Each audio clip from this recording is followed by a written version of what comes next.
11వ అధ్యాయము 28వ వచనాన్ని మనం సోదరం అందరం కలిసి సోదరం అందరం కలిసి మరుగురింది 11:28 కలిసి. కాబట్టి ప్రతి మనుషుడు తను తాను పరీక్షించుకొని త్రాగు చేసి ఆ రొట్టెని తిని ఆ పాత్రలోనిది త్రాగవలెను. 29:30 ప్రభు శరీరం అని వివేచింపక తిని త్రాగువాడు తనకు శిక్షా విధి కలుగుటకై తిని త్రాగుచున్నాడు. ఇందువలననే మీలో అనేకులు బలహీనులను రోగులనై ఉన్నారు, చాలా మంది నిద్రించుచున్నారు. ఒకసారి చిన్న ప్రార్థన.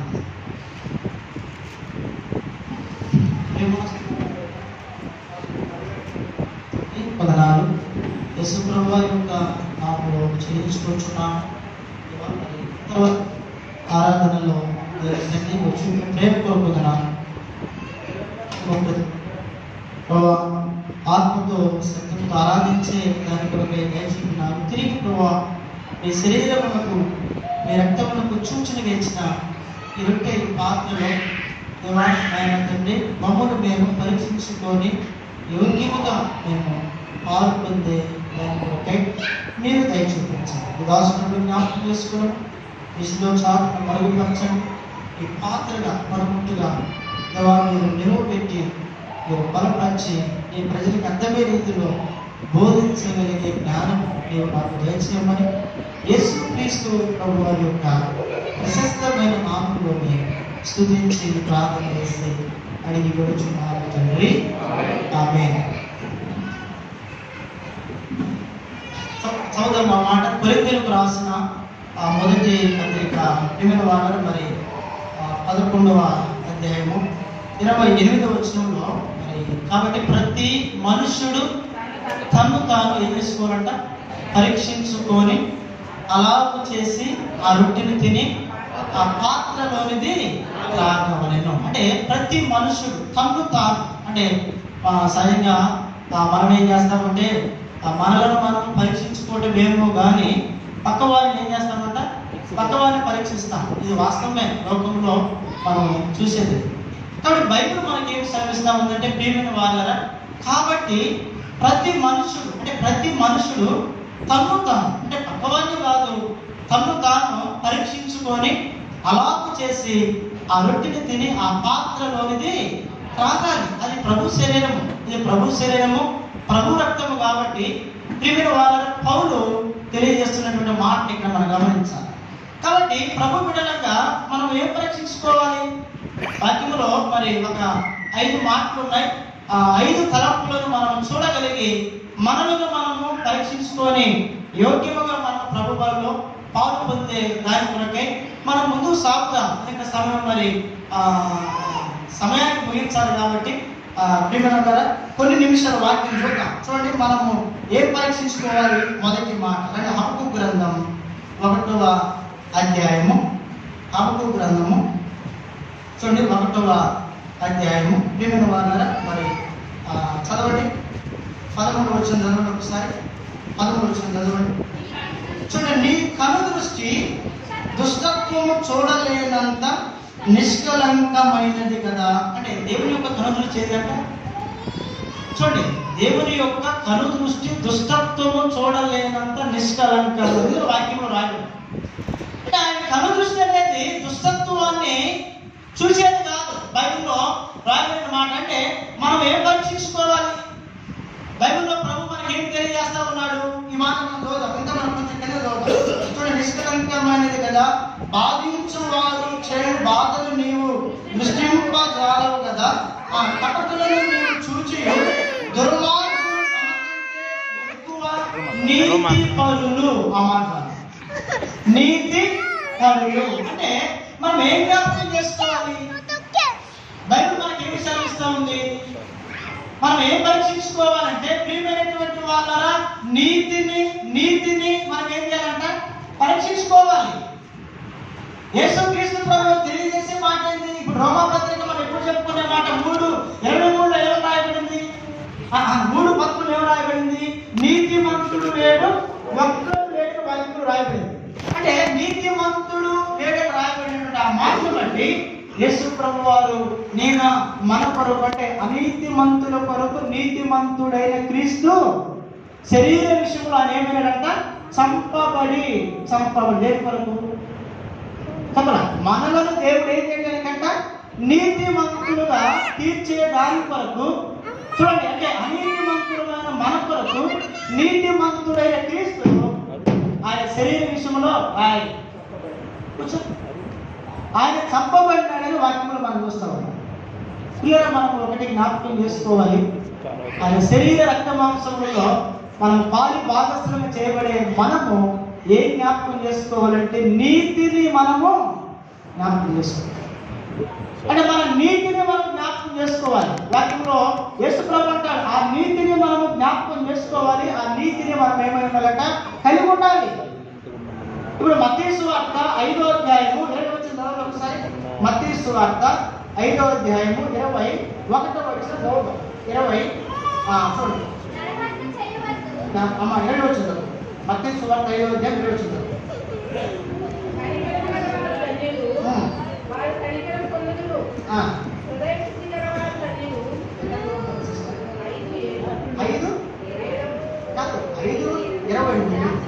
5:20 చదవాలి మీరు.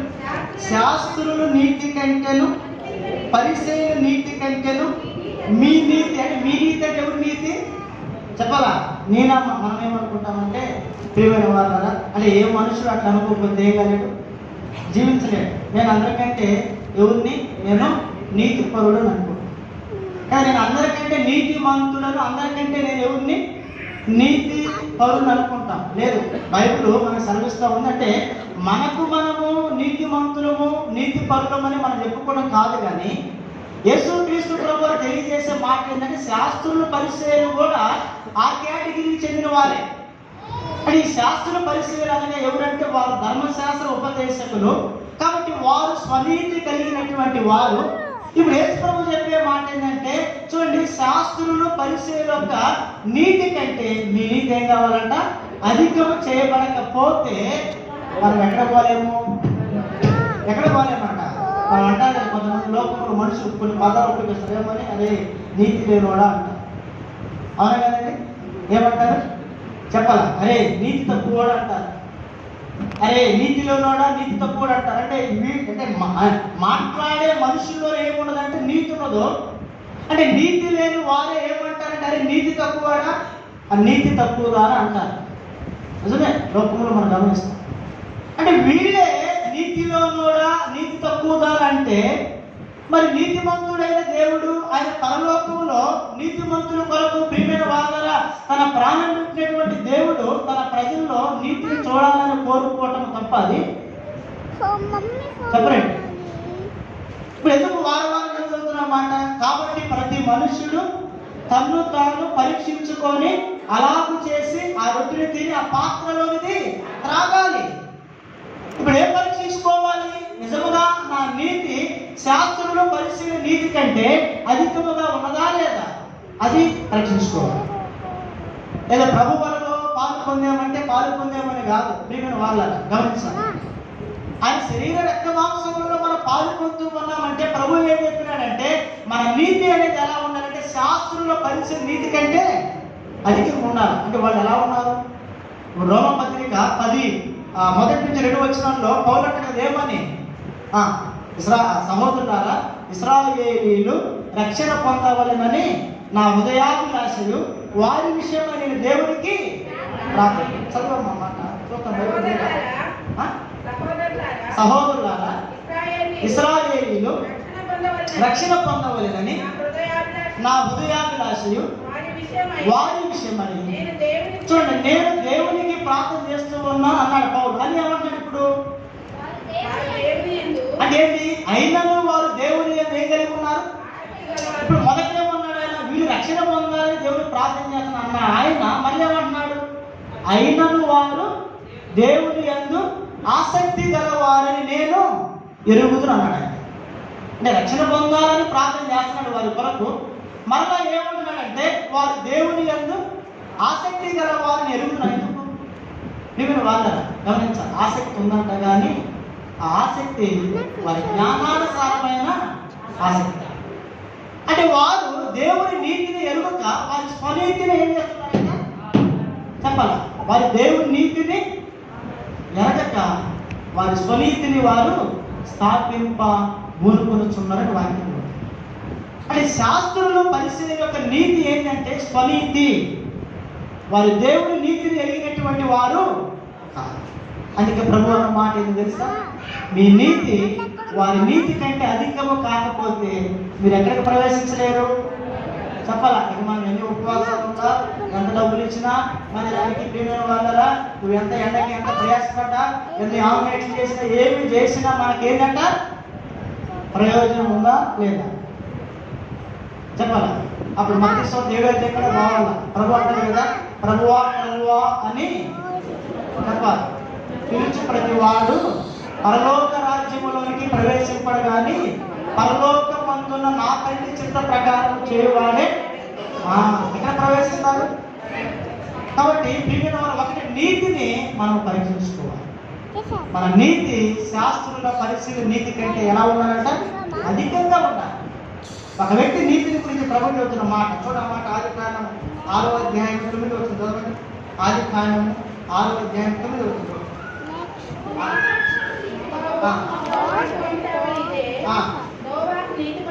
చూడండి, నోవాహు నీతి పరుడను. ఎప్పుడంటండి నీతి పరుడైనా? ఎప్పుడంటండి గమనించాలి. తన తరములో ఎంతమంది ఉన్నారు ఆ తరములో.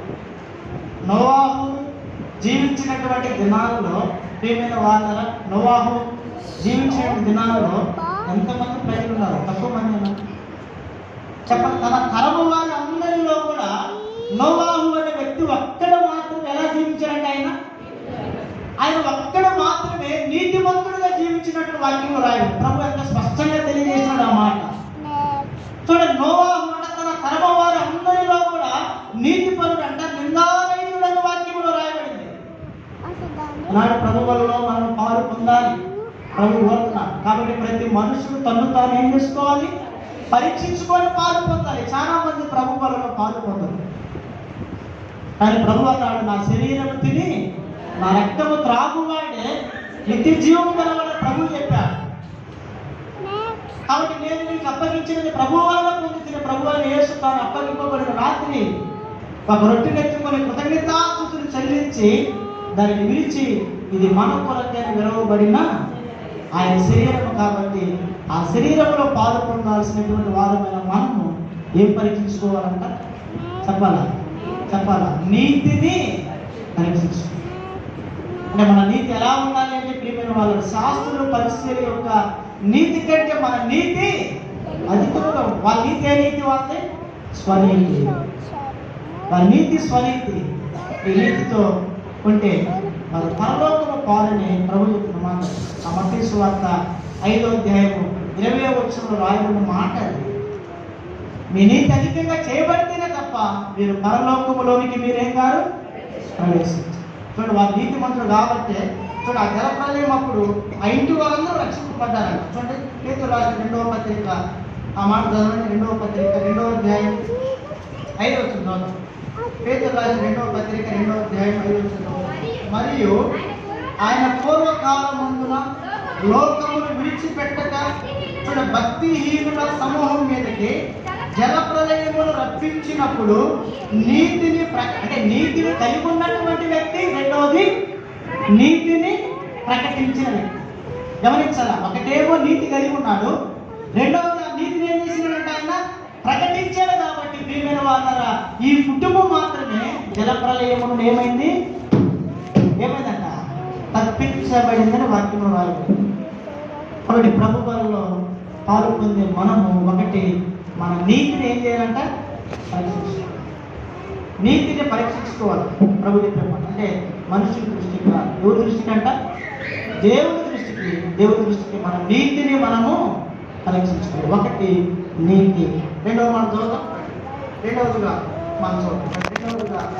దేనిని మనం పరీక్షించుకోవాలి? సంఖ్యాకాండము 12వ అధ్యాయం 7వ వచనం. సంఖ్యాకాండం 12వ అధ్యాయం 7వ వచనం.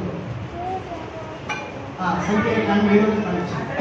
అతడు నా ఇల్లంతటిలో నమ్మకమైన వాడు. రెండవదిగా దేనిలో మనం పరీక్షించుకోవాలి? నమ్మకత్వంలో. ప్రియమైన వాళ్ళ మనలను మనం ఏం చేసుకోవాలంట? పరీక్షించుకోవాలి. అంటే దేవుడు మోషేని గురించి ఎవరు చెబుతున్నారు?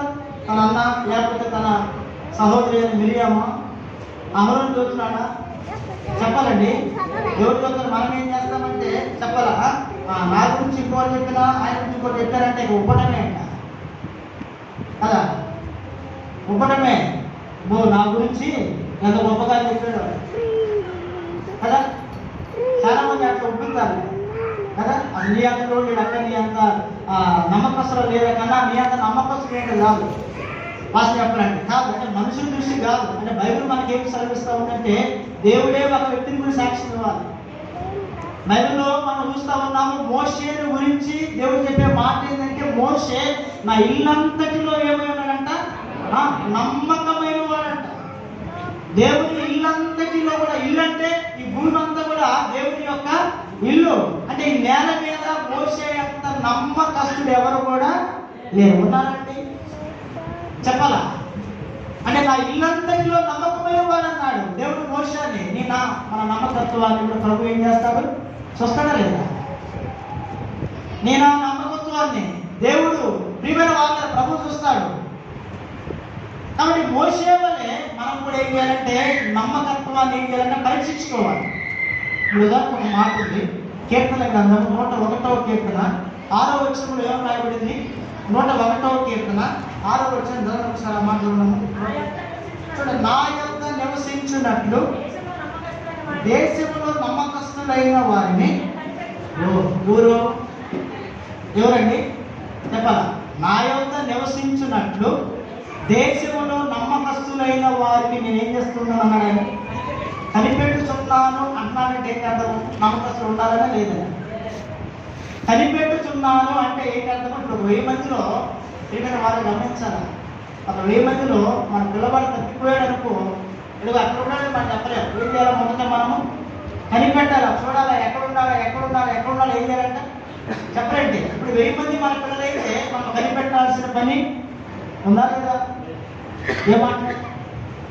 ఇప్పుడు 1000 మంది కూడా మన పిల్లలైతే మనం కనిపెట్టాల్సిన అవసరం లేదు. అవును కదా? ఆ 1000 మంది కూడా ఎవరు చెప్పండి? నా పిల్లలే. అవును కదా? ఇప్పుడు 1000 మందిలో మన పిల్లవాడు కానీ మన కుమార్తె మన కుమారుడు కానీ తప్పిపోతే కనిపెట్టడానికి మనం ఎన్నో ఇబ్బందులు పడాలి. మనం కనిపెట్టాలా? కనిపెట్టడం అంటే చూడాలా, మొత్తం తిరగాల, వెతకాల. అరే నాయన నువ్వు ఎక్కడున్నావు అని వెతకాలి. అంటే ఇప్పుడు ఆ పిల్లవాడితో మనం దేని పోల్చాలంట చెప్పండి? నమ్మకస్తులను పోల్చాలి. అంటే ఏంటి అర్థం? ఇప్పుడు దేశంలో నా యొక్క నివసించినట్లు నమ్మకస్తులైన వారి కూడా నేను ఏం చేస్తున్నాను? ఆయన కనిపెట్టుచున్నానంటే నమ్మకస్తులు అరుదా కాదా? అరుదుగానే ఉన్నారు నమ్మకస్తులు. నిజంగా చెప్పాలంటే ప్రభు దృష్టి. అందుకంటే ఇప్పుడు ఈయన ఎవరంట? దేవుడా రాజా? ఎవరు అట్లా మాట్లాడుతుంది? దావీదు రాజైన తర్వాత గమనించండి. దావీదు రాజైన తర్వాత తన దగ్గర పనిచేసే వారే ఎవరైతే ఉంటారనుకున్నాడు? ఆయన నమ్మకస్తుడు. అంటే ఈయనేమయ్యాడు? మొదట ఒక మాట అంటే ఈయన గురించి కూడా మనం చదవాలి.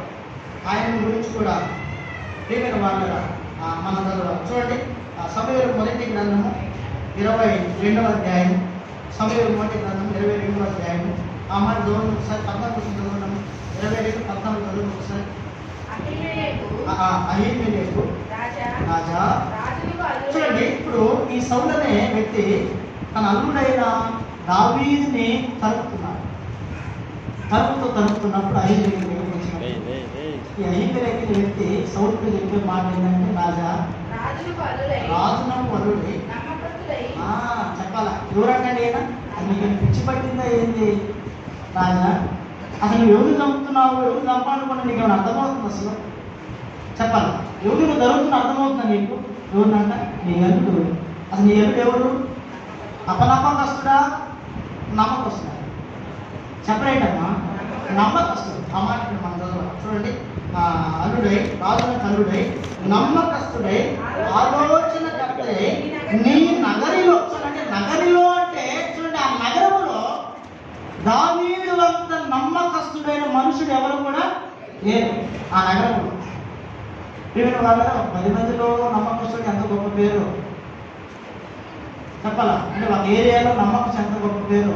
అలాంటిది ఆ నగరంలోనే దావీదు అంత నమ్మకస్తుడు, అంటే దేవుడి దృష్టికి ప్రభు దృష్టికి దావీదు అంత నమ్మకస్తుడు ఆ నగరంలోనే లేరంటే గొప్పవాడు ఎవరు? మోషే. ఏనేమో నగరంలో నమ్మకస్తుడు, మోషే ఎవరంట? ఇల్లంతటిలో రాయబడిన మాటలు. అంటే దానికి కొంచెం వ్యత్యాసం ఉంటుంది, గమనించాలి. దావీదేమో చూడండి నగరంలో నమ్మకస్తుడు అంట, కానీ మోషే ఇల్లంతటిలో కూడా నమ్మకం. ఎక్కడ కూడా అపనమ్మకంగా మోషే జీవించాలి. మీరు గమనించాలా, ఒక వ్యక్తి నమ్మకస్తుడు అంటానికి రుజువు ఆధారం ఏంటి అంటే, ఇప్పుడు మోషే గురించి మనం చూడవచ్చు. మోషే ఇల్లంతటిలో నమ్మకమైన వాడు అంటానికి రుజువు ఏంటి, ఆధారం ఏంటి? అయ్యా మీరు మనం ఎలా చెప్పచ్చు మోషే నమ్మకస్తుడు అంటే? ఇప్పుడు ఇబ్రీ రాసిన పత్రిక 11వ అధ్యాయంలో మనం చదువుతాం కదా, విశ్వాసుల వీరుల యొక్క జాబితా అక్కడ ఉంది కదా. చూడండి మోషే అంటే దేవుని అల్పకాల పాప భోగమును అనుభవించుట కంటే దేవుని ప్రజలతో నింద శ్రమ అనుభవించడానికి ఇష్టపడ్డాడు. దేనికి ఇష్టపడ్డాడు కదా గమనించాలి మీరు. అంటే అల్పకాలం అంటే ఇది ఈ జీవితం అంతా కూడా స్వల్పమైనది, కొంచెం జీవితం. ఈ లోకంలో 30, 40, 50, 60, 70 సంవత్సరాలు కూడా ఇది ఎంత జీవితం అంట? ఇది ఎక్కువ కొద్దిగా. దీనికోసము ఎంత విరక్తం కలిగి ఉంటాం కదండి ప్రియమైన వాళ్ళు. దీని కొరకు ఎన్ని పోరాటాలు కదా, ఎన్ని అలజడులు మనం గమనించాలా. ఈయన మన జీవితం అంతా కూడా ఇది అల్పమైనదే కానీ ఇది ఎక్కువైనది ఇది మోసం చేస్తుంది. అందుకే అల్పకాల పాప భోగం అనుభవించే దానికంటే ఆ దేవుని ప్రజలతో నింద గొప్ప భాగ్యమని ఆయన ఏం చేసుకున్నాడు? ఎంచుకున్నాడు. దేని కూడా తెలుసా, అతను బహుమానముగా కలగబోయే దాన్ని ఏమిచ్చాడంట? దృష్టించాడు. ఏదైనా ఆలోచన మనకి చూడండి. అంటే మనము ప్రభు దృష్టికి నమ్మకస్తులుగా ఉంటే ప్రభు ఏమిస్తాడు మనకి? బహుమానం ఉందా లేదా? ఇప్పుడు సామెతలో 28వ అధ్యాయం 20 ఏమంటుంది?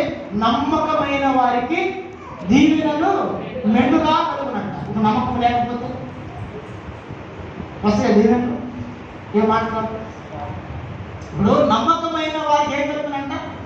ఏ దీవులు ఆ దీవెనలు కూడా మెండైన దేవుడు, మెండైన దేవుడు. అటువంటి అంత బాగుంది. ఉద్యోగం చేసే వాళ్ళకి ప్రమోషన్లు, కొద్దిగా కష్టపడి పని చేసుకునే వాళ్ళకి ఎక్కువ డబ్బులు, వ్యాపారస్తులకి డబల్ డబ్బులు లాభాలు ఉంటే ఎంత బాగుంటుంది లోపం కదా. చెప్పండి.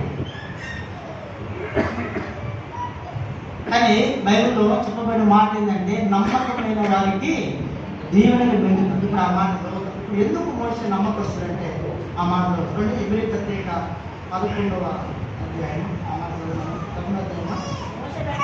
మోషే పెద్దవాడైనప్పుడు విశ్వాసమును బట్టి క్రీస్తు విషయమైన నిన్న గొప్ప భాగ్యమును ఎంచుకొని అల్పకాలము పాప భోగం. ఏంటంటే అల్పకాలం అంట పాప భోగం చదవమంట అనుభవించుట కంటే ఆ దేవుని ఒక ఆయన అనుకున్నాడు. ఏమని మనం ఇప్పుడు చదువుతాం కదా, లోకస్వార్థం ధనవంతున్నాడు కదా. ఏమని ఆ సంవత్సరం అంట తన పంట విరివిరిగా పడితే హాయిగా ఇంట్లో పడుకొని ఏమనుకున్నాడంటే, నా ప్రాణమా చూడండి ఏంటి అంటే చూడండి మీరు గమనించాలి, నా ప్రాణమా తినుము త్రాగుము సుఖించు అనుకున్నాడు ఆయన. తర్వాత సంగతి ఏమో ఆయనే లోకస్వార్థ 16వ దేవుడు ధనవంతుడు ఆయన. ఆ ధనవంతుడు ధనంలో ఒకడే. ఈయన ఎక్కడ పోయాడు? ఎక్కడ పోయాడు ఈయన చెప్పాలా? పాతాళంలో యాతన పడవచ్చు. అబ్రహాము ప్రభువును ఆనుకొని ఉన్న లాజరు విషయమన్నాడు, నా తండ్రి అయినా అబ్రహాము అన్నాడంటే ఏంటి అర్థము? ఇప్పుడు ఈయన కూడా దేవుడు అంటే తెలిసి ఈయనకి దేవుడు తెలియదా చెప్పాలి? ధర్మశాస్త్రం తెలియదు ఈయనకి. అబ్రహాము తెలియకపోతే నా తండ్రి అయిన అబ్రహాము ఎందుకన్నాడు చెప్పాలా? అంటే యూదులందరికీ కూడా అబ్రహాము ఎవరు? తండ్రి. అబ్రహాము తండ్రి. అంటే వాస్తవం చెప్పాలంటే ప్రియమైన వారు కదా, ఈ వ్యక్తిలో ఏమి లేదంటే నమ్మకత్వం అనేది లేదు. ఈయన నమ్మకంగా జీవించాల ప్రభు దృష్టికి మీరు గమనించాలి. కాబట్టి ఆ వ్యక్తి ఎక్కడ పోయిపోయినాడంటే మనం చూసినాం కదా, ఎక్కడ పోయాడంట? అబ్రహాము ప్రభువును ఆనుకున్నాడు. ఈయన అమ్మ ఎక్కడ అన్నాడంట? పాతాళంలో యాతన పడుతున్నాడు. పాతం యాతన పడుతుంది. ఎంత వేరు ఉంటుందో పాతాళం కదండి. కొన్ని పాతాళంలో అంట 1,00,000 డిగ్రీ అంత వేడి ఉంటుంది. ఇప్పుడు మనకి 46, 47 ఇంకా మార్చి కూడా రాదు. ఇదేంటి ఫిబ్రవరి, మార్చి కూడా రాదు. ఈ ఫిబ్రవరికి ఎండలు డమాలు అంటారు కదా. వెహికల్ కింద కూర్చోవాలంటే ప్రియమైన వాళ్ళ చెప్పాలి మన ఒళ్ళే గమనించి. కాబట్టి నేను ఇదంతా ఎందుకు చదువుతున్నానంటే మోషే అల్పకాలము పాపకులం అంటే ఇది కొంచెం కాలమే. నా దృష్టి, నా ఆలోచన దేని కొరకంట ప్రతిఫలముగా ఆయన పొందబోయే బహుమానం అంతా దృష్టించినాడు. కాబట్టి మోషే ఏమైనాడంటే దేవుళ్ళంతటిలో నమ్మకమైన వాడు. ఇప్పుడు కూడా దావీదు కూడా అదే కోరుకున్నాడు. ఆయన కూడా నగరంలో నమ్మకస్తుడే, అయితే తన దగ్గర పనిచేయటానికి నమ్మకస్తుడైన వారిని దావీదు కోరుకున్నాడంటే మరి దేవుడు ఎటువంటి నమ్మకస్తుని కోరుకుంటాడండి? అంటే ఒక మనిషి దగ్గర మనిషి పనిచేయటానికి ఆయనలో ఉన్న నమ్మకత్వాన్ని చూస్తూ ఉన్నాడు అంటే మరి ఆ పరలోకంలో ప్రవేశించాలంటే ప్రియమైన వాళ్ళగా ప్రభు మనలో నమ్మకత్వాన్ని చూస్తారా లేదా చెప్పండి. కాబట్టి ప్రభు పరీక్షించుకోమన్నాడంటే రెండవది నమ్మకత్వాన్ని ఆయన పరీక్షించుకోమని ప్రభు చెప్పినాడు. ఇది రెండవ మాటగా మనం చూడవచ్చు. ఇది రెండవ మాట. ఒకటి నీతిని పరీక్షించుకోవాలి, రెండవది మొదటి నీతిని, రెండవది ఏంటి నమ్మకత్వాన్ని పరీక్షించుకోవడం. మూడవ మాట మార్కు సువార్త 7వ అధ్యాయం, మూడవది మార్కు సువార్త 7వ అధ్యాయం. మరి చదువుదామమ్మా 36వ వచనం. అప్పుడు ఆయన ఇది ఎవరితోనూ చెప్పవద్దని వారికి ఆజ్ఞాపించెను. అయితే ఆయన చెప్పవద్దని వారికి ఆజ్ఞాపించిన కొలది వారు మరి ఎక్కువగా ఏం చేస్తారంట వారు సదా. ఇప్పుడు మనం మాట్లాడితే ఏమంటారంటే సంగతి ఎవరితో పొరపాటు అన్నాను కదా అన్న, నువ్వు ఒక్కడికే చెప్పాను, పొరపాటు అన్నావు అనుకో ఏంటి నా మేడ మీద ఖర్చు పెడతాను, నువ్వు ఒక్కదానికి చెప్తాను, ఎవరికి చెప్పుకుంటాను అవునండి. ఇలాంటి ఏమో చెప్పాలా. ఈయన అది వెళ్ళిపోయినప్పుడు బిఎస్ఎన్ఎల్ నెట్వర్క్ ఎక్కడుందో మన భారతదేశం మొత్తం సాయంత్రానికి మొత్తం ఏంటంట డమా అయిపోయింది. సాయంత్రానికి ఏమైపోతుందంటే అంతా తెలిసిపోయింది. ఎవరు చెప్పారు? నేను ఒక్కడికే కదా చెప్పింది, మరి ఏంటి ఎట్లా తెలిసింది ఏంటి అంటే ముందు చెప్తున్నాను. ఎవరితో చెప్పొద్దంటే దాని అర్థం ఏంటంటే అందరూ చెప్తున్నాను. చాలా మందికి రహస్యం లేదు. చెప్పి మౌనం ఉంటే ఏ ఇబ్బంది లేదు, ఇబ్బంది లేదు. ఇప్పుడు చెప్పిన తర్వాత ఈ సంగతి నీవు ఎవరితో చెప్పొద్దు అంటే అన్నామంటే ఏంటి అర్థము? నువ్వు దీన్ని ఏం చేయమని అందరికీ నువ్వు దీన్ని ప్రకటించమని. ఇక్కడ బైబిల్లో రాయబడిన మాట ఏంటంటే ఒక నత్తివాడు, ఒక చెవిటివాడు నత్తివాడు. ఈ నత్తివాడు చెవిటివాడిని యేసుక్రీస్తు ప్రభు దగ్గర తీసుకుని వచ్చిన తర్వాత ఆయన ఈ వ్యక్తిని ఏం చేసిందంట? బాగు చేసిన తర్వాత ప్రియమైన వాళ్ళని మీరు గమనించాలా. ఈ బాగు చేసిన తర్వాత ప్రభు అన్నాడు, ఈ సంగతి మీరు ఎవరికి కూడా చెప్పొద్దని ప్రభు చెప్పినప్పటికీ నీ కూడా వారు ప్రకటించకుండా ఉండలేకపోయింది. వారు దేని ప్రకటించినారు గమనించాలా. ఆయన సత్య సువార్తని వారు ఏం చేసినారంట? ప్రకటించారు. ఇప్పుడు వాళ్ళు చెప్పేది దేని గురించి చెబుతారు? వాళ్ళు చెప్పాలా, అయ్యా నాకు బాగపోతే ఆయన దగ్గరికి పోతే అసలు ఆయన నన్ను బాగే చేయలేదు, ఈయన యూదులు రక్షకుడా, నేను యేసు ప్రభువా, ఈయన పౌరుల కొరకు ప్రాణం పెట్టేది, నన్నే బాగు చేయలేకపోయినాడు, ఈయనే ప్రాణం పెడతాడు అందరి కొరకు, ఈయనే బాగు చేస్తాడు, ఈయనే స్వస్థపరుస్తాడు, ఈయనేం రక్షిస్తాడని లోకం మొత్తం వాళ్ళు సాధింపు చేసినారా? ఏమని చెప్పినారు ఆయన? చెప్పాలి. ఆయన కీర్తి ప్రియమైన వార్త సిరియా దేశం అంతా కూడా ఏమవుతున్నదంట? ప్రసిద్ధి చెందిందంట. యేసుక్రీస్తు ప్రభు వారి యొక్క కీర్తి అంటే ఏంటి మీరు గమనించాలా. ఇప్పుడు ప్రభు చెప్పొద్దన్నా కానీ అసలు వీళ్ళు ఉండలేకపోతున్నారు. ఏమని? లేదా నువ్వు చెప్పొద్దన్నా మేము ఉండలేము, మేము చెబుతాం అంతే. చూడండి, వాళ్ళు ఎక్కువ చెప్పినట్టు. మొన్న ఇక్కడ సువార్త ప్రకటించాలని పోతే ఒక ఆయన వచ్చి ఇక్కడ అడ్డుపడి ఇక్కడ మీరు చెప్పొద్దు అన్నాడు. ఇప్పుడు ఆయన చెప్పొద్దంటే మనం ఆగుతాం, చెప్పకుండా చెప్పండి అమ్మా. ఇప్పుడు చెప్పొద్దంటే ఆగుతాం మనం. ఇక్కడ కాకపోతే మేమేంటి మరొక స్థలంలో మేము చదువుతాం. కానీ ఆయన చెప్పొద్దన్నాడు కదా మనం ఆగిపోతాం మనం. లేదు అంటే మరీ ఎక్కువగా ఇప్పుడు మీరు ఎక్కడ గుర్తుపెట్టుకోవాలి, ఎక్కడైతే సువార్తకి ఎక్కడైతే ఆటంకం ఎక్కువ ఉంటుందో ప్రభువుని ఎక్కువ మంది అంగీకరిస్తారు.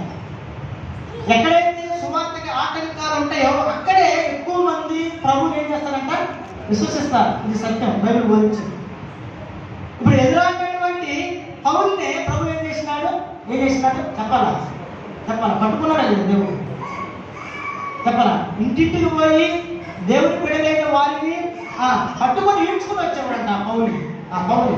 ఇప్పుడు ఆయనే పట్టుకున్నాడు దేవుడు, ఆయనే దేవుడు పెట్టుకున్నాడు. కానీ వీళ్ళు ఏం చేసినారంటే, ప్రియమైన వాళ్ళ ప్రభువు చేసిన దానిని వారు ఎక్కువగా దాన్ని ప్రకటించారు. అంటే ఏంటి? ఈ మాట మనకి ఏమి నేర్పిస్తూ ఉంది? ఆయన సువార్త ఏం చేయాలంటే ఎక్కువగా ఏం చేయాలి? ప్రకటించాలి. దాంట్లో ఒక మాట ఉంది, రండి. పేతురు రాసినటువంటి 2వ పత్రిక, మనం ఇప్పుడు చదివే మాట. పేతురు రాసిన 2వ పత్రిక చూద్దాం అన్నమాట. లేదు, మొదటి పేతురు 2వ అధ్యాయం 9. మొదటి పేతురు 2వ అధ్యాయం 9.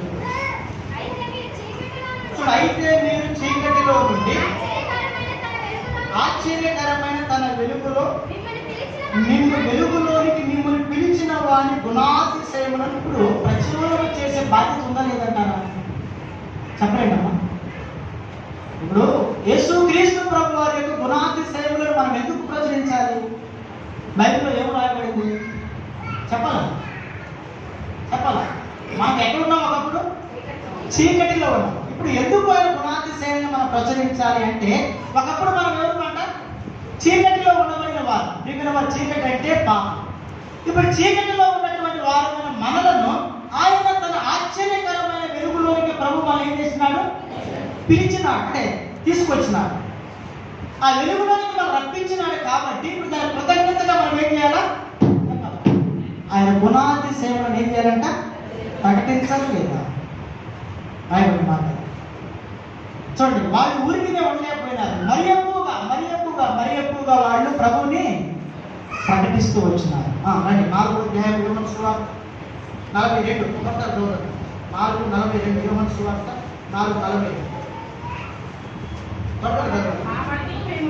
చూడండి, మా మట్టుకు మేము విని ఈయన చూడండి, ఈయన నిజముగా లోక రక్షకుడని తెలుసుకొని నమ్ముచున్నామని ప్రియమైన వాళ్ళ. ఇక్కడ ఎవరు వీళ్ళు? సమరయ పట్టణస్థులు.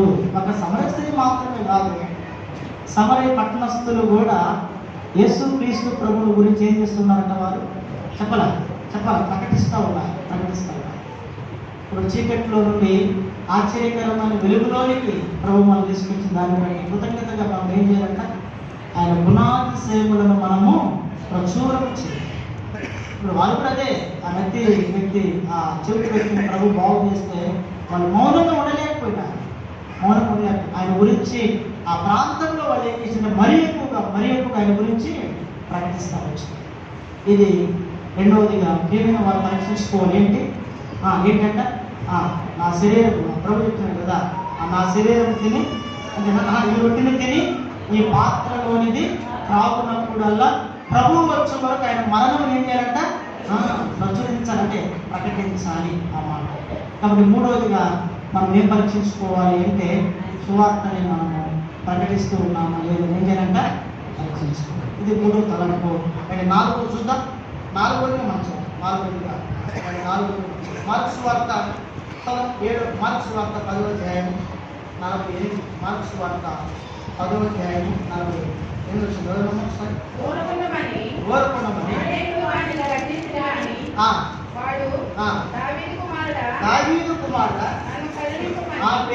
దావీదు కుమారుడా నన్ను కరుణింపమని మరి ఎక్కువగా ఏం చేస్తూ ఉన్నాడంటండి? ప్రభు కొరకు ఏంటంటే కేకలు వేశారు. ఎట్లా ప్రియమైన ప్రభు ప్రజలు గమనించాలి. ఆయన శరీర రక్త మాంసములలో భాగస్థులం అవుతున్నటువంటి మనము ఈ తిమ్మాయి కుమారుడు భక్తమై వల్లే మనము ప్రభు కొరకు ఏమి వేయాలంట? చెప్పాలా? ఏమి వేయాలి? కేకలు వేయాలి. ప్రభు కొరకు కేక వేయాలి. ప్రభు కొరకు వాక్యములు రాయబడిన మాట మనం చూస్తూ ఉన్నాం. కానీ మత్తయి సువార్త 27వ అధ్యాయంలో మనం చూస్తాం కదా, ఎవరంటే శాస్త్రులు పరిసయ్యులు మాత్రమే కాదు, యూదులు కూడా. యేసు ప్రభు వారి యొక్క సొంత జనాంగమే ఏమని కేకలు వేశారు? ఈయనను సిలువ వేడి కేకలు వేశారు. ఈనాడు ఎట్లా ఉంది నేనా మనకి కదా, ఎప్పుడు మనం పాడపడతాం కదా, ఎరిగి ఎరిగి నేను చెడుపు. అసలు ఆ పల్లవే ప్రియమైన వాళ్ళు చూడండి, గమనించాలి. ఎరిగి ఎరిగి నేను చెడు అంటే ఇప్పుడు ఎలక్కి చెడిపోయామంటే అర్థం ఉంది, కానీ తెలిసి కూడా ఏంటి, తెలిసి కూడా చెడిపోతారు. నాకు తెలిసి భౌతిక సంబంధమైన విషయాల్లో తెలిసి చెడిపోయేవారు కూడా లేరు, ఆత్మీయ విషయాల్లో చెడిపోయేవారు ఉన్నారు వాస్తవం. ఇప్పుడు ఒక వ్యక్తికి షుగర్ ఉంది అనుకుందాం, షుగర్ ఉందని తెలియక ముందు ఆ వ్యక్తి స్వీట్స్ అయితే ఎన్నైనా తినొచ్చు, ఇబ్బంది లేదు, తిన్నాను. షుగర్ ఉందని తెలిసిన తర్వాత డాక్టర్ ఇచ్చిన సూచన మేరకు నువ్వు కానీ షుగర్ ఉంది కాబట్టి నీవు స్వీట్స్ తిన్నావంటే మాత్రము నీకు కొంత ప్రమాదమే అన్నాడు అనుకోండి, ఆయన చనిపోయే వరకు ఏం చేస్తాడంట, చనిపోయే వరకు స్వీట్. కొంతమంది ఏమున్నా లావుగానే ఉంటారు కదా, మామూలుగా నాలుగు లావుతూనే ఉంటారు కొంతమంది. అంటే తినటం తప్పని కాదు, మంచిదే, తినటం తప్పని కాదు, తినాలి. చాలా మంది ఎలా ఉంటారంటే వాళ్ళ ఎట్లా అంటే అన్ని తినటం కోసం బ్రతికే వాళ్ళు కొంతమంది ఉంటారు. తినటమే కొంతమంది అంటే తినటం తప్ప, అది కూడా ఒక వరం ఏం చెప్పాలి. ఆయన అంటున్నాడు నీకేం తెలుసు రాజు, తినటం ఒక వరం అంట, అది ఒక తల అంటాడు. తినటం ఒక తల అంటాడు. ఒక సేవకుడు ఉన్నాడు, చాలా మంచి ఆయన, నాకు అంత ఇష్టమైన వ్యక్తి, చాలా ఇష్టమైన మీ అందరికీ అందరికీ చాలా మంది చేశారు. అంటే కొంతమంది ఉంటారులే తినేవాళ్ళు కాదు, చాలా అంటే ఎంత ఇంట్రెస్ట్గా తింటాడు ఆయన. ఆయన తింటా ఉంటే పక్కన కూడా తినాలి, అలా తింటాడు. ఆయన తింటా ఉంటే పక్కన కూడా నేను కూడా తింటాను కూడా అట్లా తింటాడు, మంచిది. కానీ దాదాపు ఇప్పటికి మరి 60 సంవత్సరాలు పరీక్షలు ఉన్నాయి, ఇంతవరకు బీపీ షుగర్ లేదు. బీపీ షుగర్ లేదు, నాకు తెలిసిన రాళ్ళు కూడా అడుగుతాయి. అందుకంటే సేవకులు అంకులు మీకు రాళ్ళు కూడా అడుగుతాయి అంటారు. ఇంకా తెచ్చామంటాడు ఆయన. విచిత్రం ఏంటంటే ఇంకా మేము కూడా ఏం చేస్తాం, ఎక్కడికైనా పోయినా మేము అంటే నేనేం చూసుకుంటే 4 పెట్టింది కూడా నేను కూడా తీసారంటే మేము కూడా నేను ఎక్కువ ఆయనకే పెడతా ఎక్కువ. అంటే అయ్యా వాళ్ళు ఏం పర్లేదు నాకు తినండి అంటూ మాకు ఎక్కడ వచ్చిన ఆశీర్వాదం ఇది ఇంతేనే కదా అంటారు. అనగానే ఇంకా అంటారు వాళ్ళు విశ్వాసం అంటారు, మీరు మా సేవకుని ఉబ్బిమాగండి బ్రదర్ తింటున్నాడు అని చెప్పి వాళ్ళు విశ్వాసం అంటూ ఉంటారు. కాబట్టి అంటే తినటం తప్పని కాదు, కొంతమంది తింటారు అట్లా. అంటే ఏ సందర్భంలో ఈ పదాన్ని ఉపయోగించినానంటే ప్రియమైన వారు అంటే ఎరిగి ఏదంట చెప్పాలి. కాకుండా ఎరిగి నేను చెడిపోతుంది, యేసు నీ గాయమును నేను అంటే ఎరక్కి చెడిపోయామని అర్థం ఉంది, కానీ ఎరిగి చెడిపోవటంలో ఏ మాత్రము. కాబట్టి నాడు 4 దేని కొనుక్కున్నారంట ప్రభు 5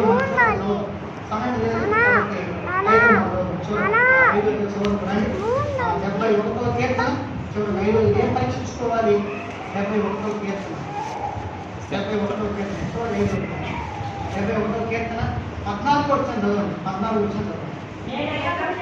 నేను ఎల్లప్పుడూ నిరీక్షించును, నేను మరి ఎక్కువగా నిన్ను నేను ఎల్లప్పుడంటే కష్టాల్లో చెప్పాలండి, అన్నిటిలో సంతోషంలో ఎల్లప్పుడూ కూడా ప్రభు పని ఏం చేయాలంట, నిరీక్షించాలి. అప్పుడు మనం పాట పాడతాం కదా, ఏ పాట, స్తుతియు మహిమ ఘనత.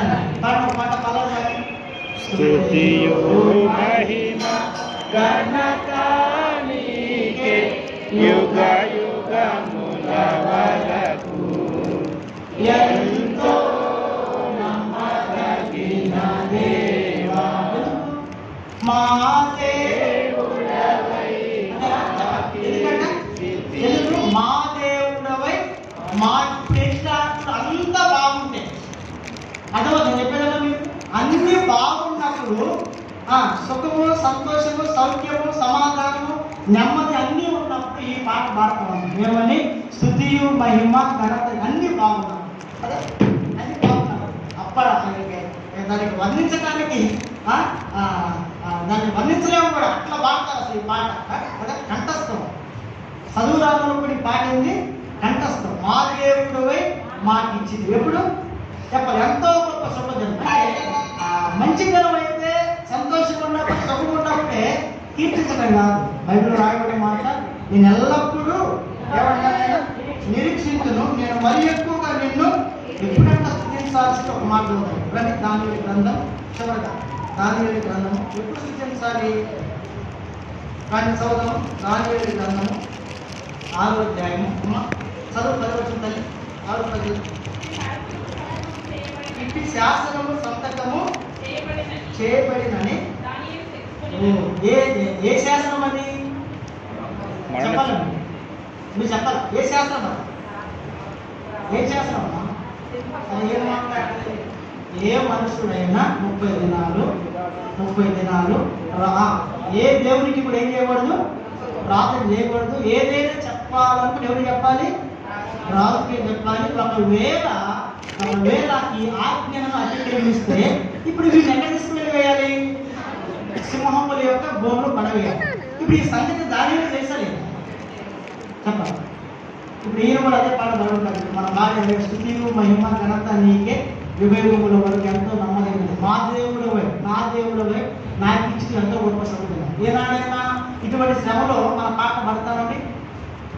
బాధల్లో, కష్టాల్లో, శ్రమల్లో, నిందల్లో, శోధనలో ప్రభుని ఏం చేయాలంట? ప్రభుని స్తుతించాలి. అంతేగాని ఏదో మనకి ఆరోగ్యం ఉన్నప్పుడు, మనకు బాగున్నప్పుడు, మనకు సంతోషం ఉన్నప్పుడు, మనకు అన్ని ఉన్నప్పుడు అప్పుడు కాదు ప్రభుని స్తుతించేది. అది లోకస్తులు కూడా ఏం చేస్తారు? లోకస్తులు కూడా చేస్తారు. అది అంటే వారికి మనకి ఏం తేడా ఉంటుంది? కాబట్టి ప్రభు చెప్పేది ఏంటంటే ప్రియమైన వాళ్ళని ఎప్పుడు మనం ప్రభుని స్తుతించాలంటే శ్రమల్లో, బాధల్లో, కష్టాల్లో మనకు రాయబడింది. ఇప్పుడు ఆయన స్తుతించడం ద్వారా దానిలో ఏమైనాడు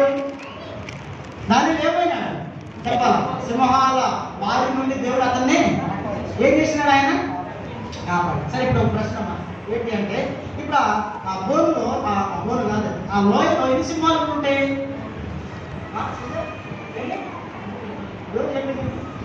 అలాగే చెప్పండి, గట్టిగా చెప్పండి అమ్మా. అయ్యో ఏం మాట్లాడండి, తెలిసింది చెప్పండి. నాతో రేపు ఏదో అన్నా ఎన్ని 2,500 సింహాలు ఉంటుంది. మీకు మీరేమన్నారు?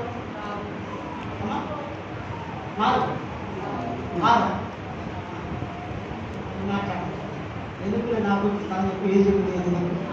ఎవరో చెప్తే ఇంకా పోయింది వాస్తవమే అని చెప్తున్నారు. ఎందుకంటే మనకి అంటే బైబిలే ప్రశ్న జవాబు సమాధానం మనం గమనించాలి. ఇప్పుడు దానియేలు మీద ఎంతమంది నిద్రపోతారు? ఆ మాటలు చదువు అన్నమాట. 6వ అధ్యాయము గమనించాలి.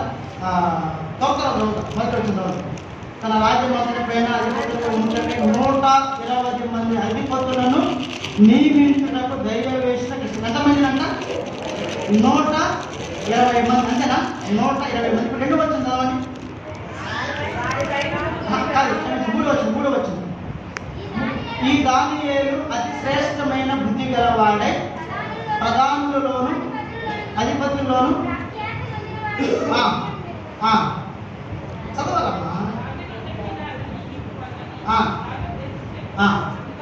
అందుకు ఆ ప్రధానులు చూడండి. ఇక్కడ పైన మొదటి వచ్చిన ఎంతమంది అక్కడ ఎవరంటే అధిపతుల ప్రధానుల వారు. అధిపతులు ఎంతమంది ఉన్నారు?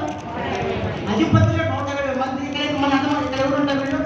అందుక ప్రధానులను. ప్రధానులు అనే మాట ఉంది. ప్రధానులు ఎంతమంది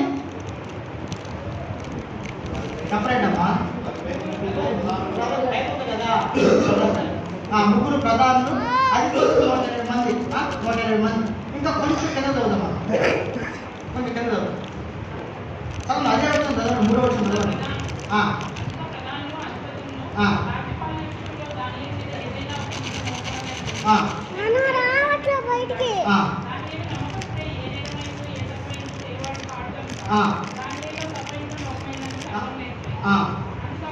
అందుక మనుషులు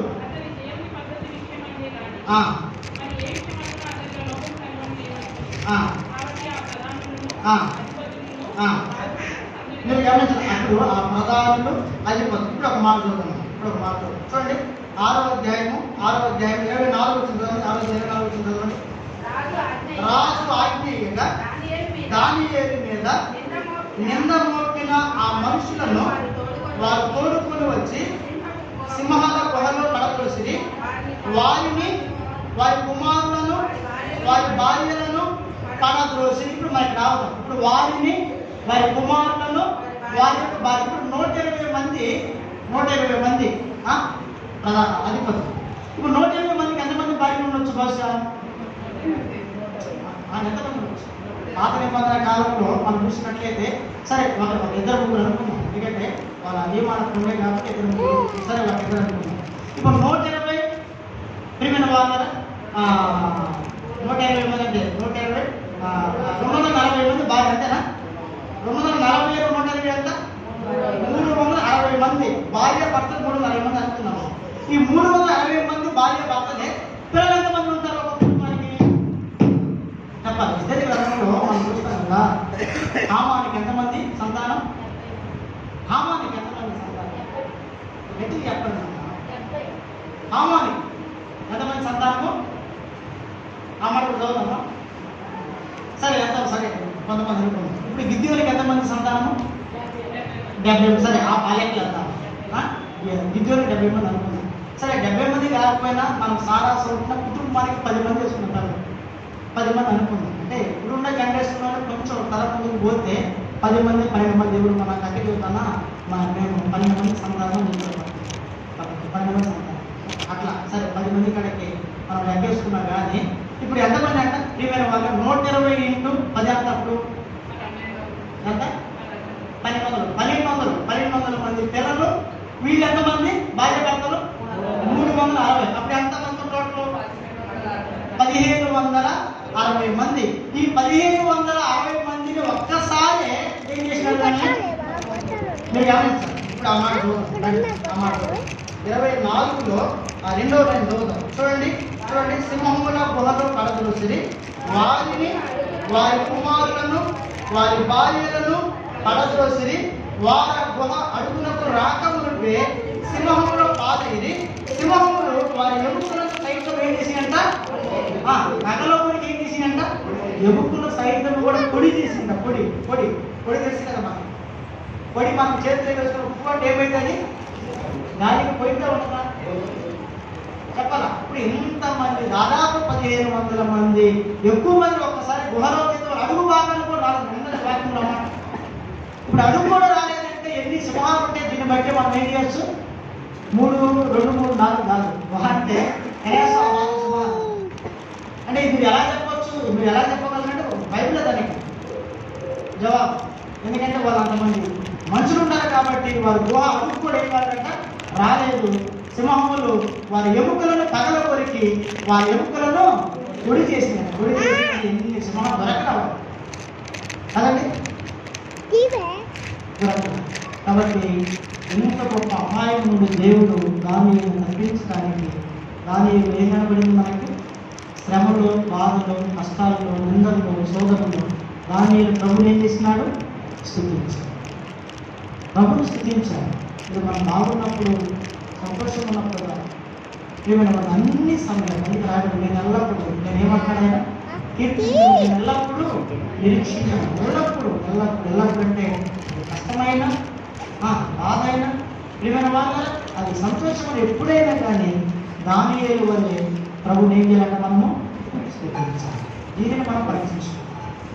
ఒకటి చెప్పండి మన నీతిని, రెండవది చెప్పాలి నమ్మకత్వాన్ని, మూడవది సువార్తని, నాలుగవది చెప్పాలి ప్రభు కొరకు మనము వేసే త్యాగని, ఐదవదిగా ప్రియమైన వాళ్ళ ప్రభువుని స్తుతించే దాన్ని మనం ఏం చేయాలంట? పరీక్షించుకొని నిజముగా ప్రభు కోరినట్లు ఏదంతల అనుభవంలో మేము జీవించగలుగుతున్నామా అని మనల్ని మనం ఏం చేసుకోవాలంట? పరీక్షించుకొని. అదే 92వ కీర్తన మొదటి వచ్చిన మాట ఏమని? యెహోవాను స్తుతించుట మంచిది. యెహోవాను స్తుతించుట మంచిది. ఎన్నోసార్లు మనం చెప్పుకుంటున్నాం. కానీ వాళ్ళ మరి నేను ఎప్పుడు ఎక్కడ పోయినా మాట్లాడుతూ సంవత్సరానికి ప్రభు బిడ్డలైనటువంటి వారు 2 స్తుతికులు ఎదుగుతారు. సంవత్సరానికి ఇస్తారు. ఒకటి సంవత్సరం ఆరంభంలో సంవత్సరం అంతా ప్రభు ఒక ఏం చేయి కాపాడు నన్ను నా కుటుంబం బిడ్డలని అని కృతజ్ఞత. రెండవది సంవత్సరం ముగింపులో కూడా ఏం చేయాలంట? స్తుతి కూడా. దేని వరకు? ఈ సంవత్సరం అంతా ప్రభు ఏం చేస్తున్నావు? ఇదే కృతజ్ఞత. ఈ కృతజ్ఞత భావం లేకపోతే ఇక మనము ప్రభు వల్ల